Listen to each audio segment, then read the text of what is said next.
여러분 안녕하십니까. 모터무비 김하늘입니다. 중고차 시세를 알기 쉽게 밝혀드리는 모터무비의 중고차 시세 밝히기. 준중형 아반떼하고 K3 말씀을 드렸었는데 오늘은 이어서 SM3하고 크루즈를 다뤄보도록 하겠습니다. 일단은 연식별로 모델이 어떻게 변경이 되는지, 그리고 거기에 따른 금액은 얼마인지 알려드릴 거니까 저번 영상 못 보신 분들은 같이 보시면서 동급 차종인 아반떼하고 K3하고 비교해 보시면 좋을 것 같습니다. 바로 가시죠.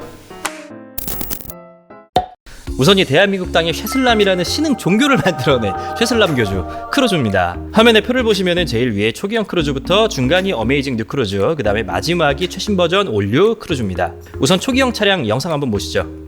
자, 이게 아마 2008년, 9년 아마 그때쯤 됐을 거예요. 그러니까 쉐보레 차량들이 처음에는 GM 대우로 출시가 됐기 때문에 크루즈도 역시나 대우 마크를 달고 있었고요. 모델명도 라세티 프리미어로 나왔죠. 그러니까 이때만 해도 우리나라에 저렇게 볼륨감 있고 캐릭터 라인이 뚜렷한 이런 모델이 없었어요. 그러니까 처음 실물을 봤을 때 제가 진짜 그 포스가 어마어마했던, 아무튼 저때 이제 현대에서는 막 YF 소나타가 나오고 그 곤충룩이 시작이 되던 그 시점인데, 저때 동급 모델이 현대에서는 아반떼 HD, 그리고 기아에서는 포르테 이런 모델이었단 말이에요. 그러니까 경쟁 차종이 얘네들이니까 처음 딱 보면 막 압도적이죠. 와우. 얘네랑 이제 비교가 안 됐어요. 너무나 안타깝게도 현재는 단종이 돼버렸지만 이 대우 자동차에서 라세티 프리미어라는 이름을 달고 2008년도에 처음 나왔었고, 2011년도에 이 GM 대우가 한국 GM으로 완전히 이제 변경이 되면서 엠블럼도 그렇고 이름도 그렇고 쉐보레 크루즈로 변경이 되죠. 1세대 이 크루즈는 참 이슈가 많았던 차량입니다. 2011년도에 첫 출시가 되고 나서 바로 1년 뒤에 1.6 엔진을 단종을 시킵니다. 이제 보통 우리가 준중형 하면은 아반떼 K3, SM3 이런 거 다 이제 1600cc짜리 배기량을 갖고 있잖아요. 그러니까 보통 준중형은 1600cc다라고 사람들이 생각을 하는데, 근데 얘는 독특하게 1.6하고 1.8하고 모델이 같이 나왔었어요. 그러니까 이유는 원래 이 크루즈라는 차량 자체가 1.8L 엔진을 기본으로 설계를 했던 녀석이에요. 그러니까 크루즈는 당시에 기아차들, 현대차들 되게 잘 찌그러진다 그래서 쿠킹 오일이라고 막 이랬었단 말이에요. 그렇게 까이고 있을 때 트럭에 깔려도 A필러가 빳빳이 살아있는 그런 사진이 돌 정도로 이 강성하고 안전성만큼은 내가 인정한다, 이런 차량이었는데 무게가 좀 무거웠어요. 그러니까 원래 고향인 미국에서는 그 무게에 맞는 출력인 1.8L 엔진을 장착을 했는데, 우리나라에서는 1.8이면은 어떻게 되죠? 이제 세금도 높아지고 연비도 떨어질 거라는 막 그런 인식이 있고, 국내 정서상 이런 거에 또 많이 민감하잖아요. 그러다 보니 원래 고향인 북미 라인업에도 없는 에코텍 1.6 엔진을 어거지로 이제 꾸겨 넣은 코리아 에디션을 출시를 하게 됩니다.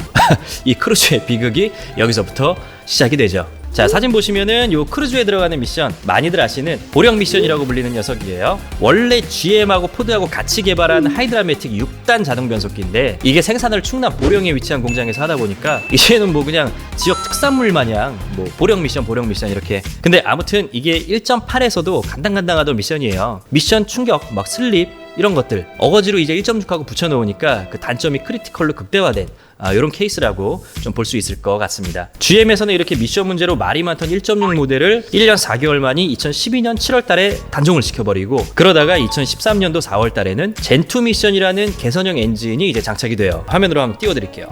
2011년도에 크루즈 출시되고, 그 다음에 1.6 단종되고, 미션 젠2 미션으로 변경되고, 중간에 수동 미션도 이제 단종되는 이슈가 있었고요. 그리고 터보 엔진까지 출시된 게 2011년도부터 13년까지 2년 동안 이게 일어난 일이에요. 그러니까 좋게 표현하면은 발전했다라고 볼 수 있는 거고, 안 좋게 보면은 이 모델 자체가 안정적이지 않았다라고 볼 수 있는 부분인 것 같습니다. 자, 이렇게 1세대 전기형 모델은 11년 2월 달부터 15년 1월 달까지 그 전에 대우 라세티 프리미어로 나왔던 걸 포함을 하면 무려 7년 동안이나 징글징글한. 그러고 나서 2015년 1월 달에는 어메이징 뉴 크루즈라는 이름으로 출시가 되는데, 이게 어메이징하지 않다는. 가볼까? 전면부는 많이 바뀐 게 없습니다. 전면부 그릴 디자인하고 하단부에 LED 포지셔닝 램프 추가된 거, 그리고 후면부는 테일 램프 디자인이 울트라맨 눈깔처럼 이렇게 바뀌었어요. 울트라맨 다들 아시죠? 울트라맨. 샵이요. 네? 샵이 누구예요? 샵을 모르시는구나. 잼? 그러다가 2017년에는 올류 크루즈로 모델이 풀체인지가 되고 1.4 터보만 판매를 하게 됩니다. 물론 이제 디젤은 똑같이 나오고요. 여기까지 이제 쉐보레 크루즈라는 모델에 대해서 어느 정도 좀 학습이 되셨을 텐데, 그렇다면 어떤 모델을 구입해야 되는지에 대한 판단도 채워지셨을 거라고 생각을 합니다. 전기형 크루즈는 일단은 13년 4월달 이후에 출시된 모델을 구입을 해야 내가 그래도 좀 고장 확률이 적은 차량을 사는 거구나. 어메이징 뉴 크루즈를 사고 싶으면 15년 1월달 이후의 모델을 구입을 해야 되니까 돈이 조금 더 많이 들겠구나. 요런 이제 판단이 들 거예요. 그죠? 들어야 돼. 그래야 내가 이걸 준비한 보람이 생긴다고. 자, 크루즈는 여기서 마무리하고 이번에 SM3 가보겠습니다. SM3는 짧습니다. 빠르게 가겠습니다. 영상 한번 보시죠. 야, 이게 여러분 2002년도에 처음 나온 SM3입니다. 지금 영상에 나오는 것처럼 뒤쪽 테일 램프가 저렇게 이제 삼각형으로 된 게 1세대 모델이고요. 어차피 우리가 이걸 살려고 하는 게 아니기 때문에 이렇게 간단하게 짚고만 넘어가겠습니다. 표에 나와 있는 것처럼 우리가 알아볼 차량은 요 두 대예요. 전부 다 2세대 모델이고요. 왼쪽 위에 모델이 2009년부터 14년까지 출시된, 밑에 있는 게 2014년도부터 SM3 네오 모델이 나오는데 요게 이제 가장 최신 버전이라고 보시면 됩니다. 요게 2009년 한 10년도 광고 영상이고요. 보면은 모델들이 전부 다 외국 사람이에요. 여기서 앞거는 이제 여자 경찰이죠. 아우 나오셨네. 한번 더 보고 가. 자, 아무튼 경찰도 이쁘고 아빠도 잘생기고 심지어 아들도 잘생긴 이 영상 속에서 뒤쪽 테일 램프가 저렇게 삼각형에서 가로로 길게 빠진 녀석, 이 녀석이 바로 2세대 모델입니다. 이번 영상은 2013년도 영상인데 요게 이제 12년인가 13년도에 그 외관이 살짝 바뀌었어요. 네오 모델 가기 전에.